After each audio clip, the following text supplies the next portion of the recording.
In today's video, I'm going to teach you how to assign billable expenses to a client in Xero. This is a useful feature when you've received a bill from a supplier and want to pass some or all of those costs onto a client later. By assigning the expense correctly, you can keep your records organized and make sure those costs are linked to the right customer. To get started, log in to your Xero account. Once you are in, go to the top menu and select Purchases. From the drop-down menu, choose Bills. This is where you can view and manage supplier bills that have already been entered into Xero. From here, you can either open an existing bill or create a new one. If you are creating a new bill, enter the supplier details and add the relevant line items as you normally would.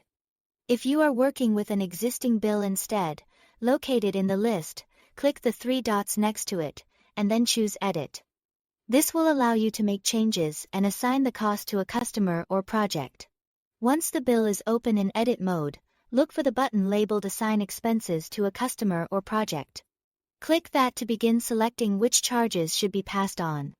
This is especially helpful if only certain items on the bill are billable to the client rather than the entire bill. Next, check the boxes next to the specific line items you want to assign. Take a moment here to confirm that you are choosing the correct expenses, since these are the ones that will be linked to the client for future invoicing or tracking. Being precise at this stage can help avoid confusion later, after selecting the line items. Use the customer field to search for and select your client's name. Once you've chosen the correct customer, click Assign, and then click OK to confirm. This step connects those billable expenses to the client inside Xero.